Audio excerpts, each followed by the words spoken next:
জয় মা বিপত্তারিণীর জয়। তো আজ হলো মঙ্গলবার, আজ বিপত্তারিণীর পুজো।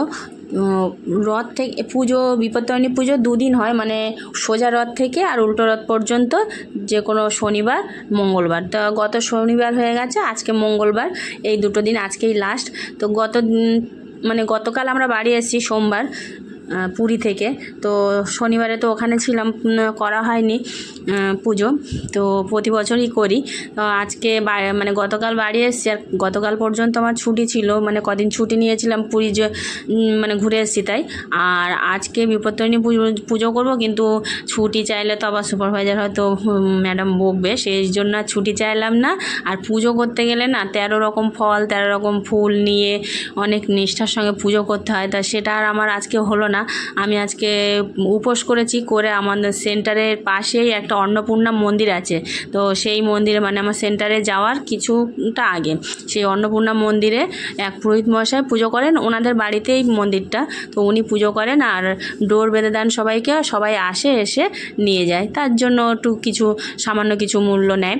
তো আমি সেখানে সেন্টারে যেতে যেতে সেখানেই 8:30টার দিকে ওখানে একটু অঞ্জলি দিয়ে নিলাম, নিয়ে একটু ডোর বেঁধে নিলাম একটা, আর বাড়িতে 4 জনের জন্য, ছেলে মেয়ে শাশুড়ি আমার বরের জন্য নিয়ে আসলাম। তারপর সেন্টারে গিয়ে সেন্টারে কাজকর্ম করে আমি একটা দিদির বাড়িতে গেলাম, আমার পিসিমা জায়ের মেয়ে, ওই হাটগাছাতেই। তো ওখানে দিদি বাড়িতে একটু প্রসাদ দিতে গিয়েছিলাম, পুরীর প্রসাদ। তা দিদি আবার একটু জল টল করে দিল, দিদি জামাইয়ের সাথে একটু কথা টথা বলে দিদি 1 ছড়া কলা দিল গাছে, তারপর আম দিল। সেগুলো নিয়ে বাড়ি আসলাম, এসে একটু আমার শাশুড়ি বলল আমি ভাত আর ডাল করছি, তুমি একটু লুচি টুচি করো, সবাই খাওয়া হবে 2-1টা করে, তারপর রাত্রে খাওয়া হবে। তা আমি আর কী করবো, ময়দাটা মাখিয়ে একটু সুজি ভেজে নিলাম, ঘি দিয়ে সুন্দর করে ভেজে নিয়ে একটু বাতাসা দিয়ে সুজি করলাম আর লুচি করলাম, করে আমার শাশুড়িকে দিলাম আর আমি খেলাম, ছেলে মেয়ে তো স্কুলে। তারপরে ছেলেকে আনতে গেলাম, একটু খেয়ে ছেলেকে এনে ওরাও 2-1টা করে খেলো, ওদেরকে একটু ডোর বেঁধে দিলাম। আর বিপত্তারিণী পুজোটা এভাবেই করলাম। তো যে ভগবান যেটা চাই সেটাই হয়, তো যেভাবে চেয়েছে হয়তো সেইভাবেই করতে পেরেছি, নাহলে করতেই পারতাম না। তো আজকের মতো ভিডিওটা এখানেই, এরপরে আবার দেখা হবে।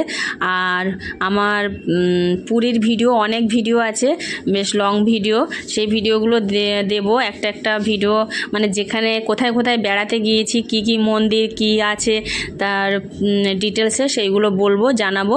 পরপর দেখতে হবে ভিডিওগুলো, তাহলে জানতে পারবে। তো এখনকার মতো টাটা।